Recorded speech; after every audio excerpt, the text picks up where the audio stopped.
Hello, and welcome to Pod4Cure, the podcast brought to you by All4Cure, discussing healthcare for patients with myeloma, their caregivers, and everyone in between. My name's Sarah. My name is Lauren. I'm the medical records coordinator here at All4Cure. And today we are joined by Kristine Beard. Kristine is a myeloma patient who has been with All4Cure. She is a fitness blogger, mother, and we are really excited to have you. Hi, Kristine. Hello. Would you tell our listeners a little bit about you? Like they said, my name's Kristine, and I am actually 42. My birthday is in August coming up, so I celebrate every birthday because, when you have cancer, you celebrate everything.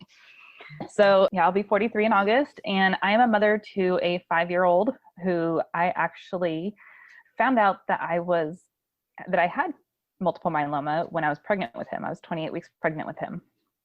And I work for the state of California. Right now I'm on loan to do a contact tracing program. And in my free time, I have been, for the last about year and a half or so, getting into running again. I used to work out all the time before my diagnosis, and I had to stop that because my doctor told me I couldn't.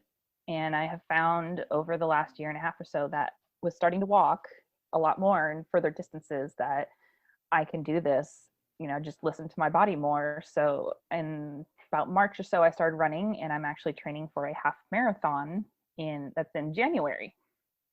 So that's pretty much it. I'm also getting into art. I found during the pandemic that I actually have an artistic side. That's awesome. What kind of art are you doing? I'm doing mainly drawing, and I actually did a painting for my husband for Father's Day, it's a huge canvas of a guitar because he loves playing guitar. He loves guitars, and it's an acoustic style guitar, and it has like a outdoorsy mountainous scene on the bottom with like space up on top, and then coming out of it is like the chakra colors in order going up, because we've gotten into like meditation and yoga and the chakras and stuff and how they work and go with our body and your soul and everything. That sounds so cool. Yeah, so Kristine, we are really excited to talk to you today as we are discussing myeloma and cancer and how it interacts with things like parenthood and pregnancy. And we wanted to speak with you because, as you mentioned a little bit earlier, you were actually diagnosed with myeloma while you were pregnant. Would you mind sharing that pregnancy experience and how myeloma impacted it? Of course. So before my diagnosis, my pregnancy was going pretty well. Like I didn't have really any other symptoms or issues, no pains, nothing like that. I was able to work out through my whole pregnancy and everything, well, up until diagnosis. The only thing that I had was July of 2015, I had a sciatica, which was killer. Only thing that helped it was getting in a pool and just kind of being weightless. And then basically about 2 weeks later, I went for my 3rd trimester checkup. And my doctor, my OB, he was pretty concerned over the protein levels in my urine because they kept consistently getting higher and higher. So he's like, I'm just going to refer you to a kidney doctor. And so he got on the phone in that appointment and got me an appointment for that day because he thought it was so concerning that he was able to do that for me. So we went and I had that appointment. They did like 10 to 12 vials of blood taken on top of the third trimester vials that were taken also. And everything was coming back normal to okay, average, all that until the last one. And that one came back saying that my bone marrow was producing abnormal protein. Well, when you see that, I did the not so smart thing and I Googled that phrase, and all that comes up is multiple myeloma. So I kind of got scared, but the nephrologist actually told me that she was referring me to hematology and that they should be giving me a call in the next couple of days. This was a Sunday evening. Monday morning, first thing, I got the call, and they scheduled me for that following Wednesday and got in. And of course, it was basically right after the bat. The doctor, my oncologist, introduced himself to my husband, and then he looked at me. He put his hands together. He came over, gave me a hug, sat down, and said, "I am so sorry, but you have cancer. It's multiple myeloma."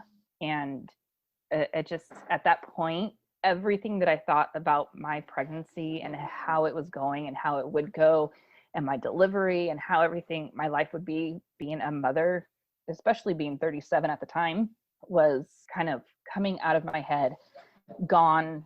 I don't remember. Everything went fuzzy, and I was just in shock for like a few minutes. And he started talking to us about, what this is and everything. And I am so happy that my husband was there, and that he is the kind of person that in a situation like that, he'll take control and do all the listening and taking the notes and asking the questions. And he actually just came over, sat with me, comforted me, but did all that while I was just in shock, and like tears started coming down. I was pretty distraught actually for days. The first calls that we made was to my dad first, and then was to my stepmom, and I called my mom, and then after that, we just kind of waited, and I didn't tell anybody for about 2 weeks. I would wake up in the middle of the night, several times in the middle of the night, in full-on tears, and it was just hard. Once I did tell, I only told like 2 of my closest friends, and they were on it. They were giving me resources. They made flights last minute to come up to be here for the really quick baby shower, because we were told that we might have to have him at I was 28 weeks pregnant, and so we were told that we might have to have him at 29, 30, 31 weeks, which really scared me. But luckily, we were able to keep him cooking for a little bit longer. They left it up to me and my pain levels, because everything was actually sitting pretty good. It wasn't progressing quickly or anything. We just went week by week, and finally, about 35 weeks, I said, this is too much pain on my back. And I had him at 35 weeks and 2 days, I believe it was, something like that. And I had him C-section instead of normal, because they were afraid that if I pushed, it would cause more fractures in my spine, my hips, and everything. So they didn't want to cause any more damage than what had already happened. I did get to breastfeed, which I wanted to do, but we immediately also supplemented with formula, because we knew that once I started chemo, I wasn't going to be able to breastfeed. So I got to breastfeed him for about a month, and I kind of just took it. I was like, you know what? Now that I have him, he's here. I have to do this. I have to fight to be able to be here for him, because at the time, the life expectancy was about 3 to 5 years is what everybody was telling you. And so that wasn't very long. We weren't sure if I'd be able to be there for his first day of school. We weren't sure if I'd be there for anything, or if I could be capable to be there to do anything with him. So I just took it and, made as many memories as we could. That is an incredible and really definitely a rare experience. Yes. But it's really encouraging to see you now. It's incredible. And I know, I believe recently you just celebrated your rebirthday, my correct? 5th rebirthday. Yeah. June 6th. Congratulations. Thank you. Exciting. Very Yeah.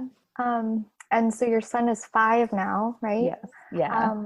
How do you talk to him about having cancer and your diagnosis? So yeah, we haven't really fully gone into it with him, because he is only 5 and he's still young, but he is a very smart kid. He knows how biology works. He knows about the immune system and everything. He is on the spectrum, and so his thing is science and space and stuff like that. So he understands, biology, like I said, and stuff. So he knows that I go to the doctor all the time, and that I have to go and get medicine, special medicine for me to help me be okay and be fine and be healthy. And then also that I go and do labs and stuff. So, he's there for that and stuff. I mean, everybody in oncology has known him since he was in my stomach. So he's part of the family. Everybody loves him, knows him. They're so excited to see him when he comes in, and they always ask about him and how he's doing. So we haven't really gone in on it too much, but I do have a book that was recommended to me that we gave him, and every now and then he'll want me to read it. It's more tailored towards somebody that has breast cancer. It's called Cancer Hates Kisses. And basically it's like a mom that has breast cancer, and then her little kid, and it's how they introduce, so giving kisses all the time to make the cancer go away. We're just kind of waiting until he really asks the questions and stuff, or can really understand it. That makes a lot of sense. I think it's really amazing that they're creating children's books that deal with kind of these big topics. Even if a kid is really interested in the science behind it, just kind of understanding the gravity of a disease like this can be a lot for a little developing mind. Heartbreaking, I think, because all they would Mhm. know is that most cancers, people pass away. I've been thinking over the last couple of years, especially as he gets older and older, of trying to write a book about it for little kids too, just that talks about chemo and doctors and all that stuff. I think that's awesome. Send me the Amazon link when you get it published. Awesome, thanks. If you don't mind me asking, what is your favorite thing about being a mom? Oh gosh.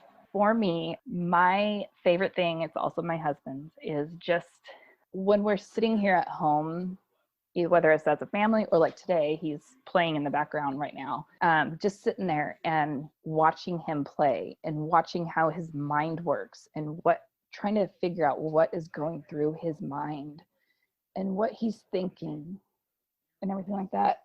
And then having him just kind of come up to you randomly and say, "Mommy, I love you," and giving you a hug or a kiss. It just warms my heart and I get like all fuzzy and I'm just like, oh, somebody so little can love me so much. And vice versa. Like, like when you're first born, it's just like, how can I love you so much? And I just met you. It's incredible. I remember you mentioning that throughout your pregnancy, you kept journals. And I was wondering if you could speak to that a little bit. Yeah, I actually didn't start keeping the journal really until my diagnosis. And it came as a suggestion. Like I was thinking of doing it just because we didn't know when and if anything would happen. So I was thinking of doing it. And then I was talking to one of my friends who used to be one of my supervisors when I was a dispatcher for one of the state agencies here. And she actually said, "You need to do it." And then her husband also said, "You know what? You need to do it because I wish I had my mother's writing. I don't have anything anything of my mother's that is like that. And he will cherish it forever." And so she actually gave me my first journal. And, at first I started writing in it pretty much daily. And I just write about what's going on in the world or what we did that day. Once a week, I would do it. And then I'd kind of skip weeks or months. And then I'd put, oh yeah, I need to write in there. I need to write what's gone on. And so I'll write, a little bit longer piece and stuff. So, which actually reminds me, I need to write in it. I keep telling myself I need to write. I haven't in about 2 months. So, but yeah, I'm actually on my second book, almost finished with the second journal. And I have a couple more journals, like blank ones, ready to go. So I feel like it will be nice for him to see my point of view, my internal thoughts, and the perspective of our life, of what we did and everything from my perspective, and just be able to see and have that for the future. My thought is to give it to him when he turns 18, all the journals. Of course, if anything is to happen to me before then, heaven forbid, which I don't think there will, because as it is, almost 6 years later, and I'm still in the same treatment and it's doing well. So I'm very lucky. But anyway, my husband would give it to him when he feels he needs it the most. But yeah, I feel like it's a good thing. I think a lot of people, if they're willing and want to, should do it. It's a great way to get your thoughts out. I think your kids, especially once they're an adult, they need to understand what was going through your mind through the process, through everything with cancer, because it's a rough road. I mean, you have good days, you have bad days, you have really horrible days. It's up and down, and they need to understand what you were going through and why mommy wasn't able to do this activity with you, or why she did a lot more at this time and not this time, and stuff like that. Oh yeah, that's a super great idea, journaling, and it probably helps you a lot on days too, like you mentioned, Yes. just getting your thoughts out, and it's super great. Yeah. Do you have any other advice for parents who are navigating cancer with children? Depending on the age, just make it age appropriate to let them know. Obviously at 5 years old, I mean, it's harder, and especially since, he wasn't even born yet when I was diagnosed and was so young, not even talking or crawling or walking or anything at the time that I started treatment, is to try to put it in terms that they can understand, but not scare them. because you don't want to scare them away from what you're going through. You want to make it as real as possible, but you don't want to scare them because you don't want to give them nightmares. You don't want to have them think that it's the worst or anything. And just make the memories, take the vacation, take the trip, whatever. Life is short. You'd never know what's going to happen. So just do what you can to make those memories and take pictures and get your husband to take the good pictures. Definitely. I think that's really excellent advice. And I hope it can help somebody in a similar position. Yeah, I hope so too. I just want to keep bringing awareness to multiple myeloma. I never knew about it until my diagnosis. So it's huge. Definitely. Thank you so much, Kristine, for being here with us today and having this really lovely conversation. Thank you all for listening to this episode of Pod4Cure. If you or someone you know has multiple myeloma and would like to register with All4Cure for free, you can visit all4cure.com.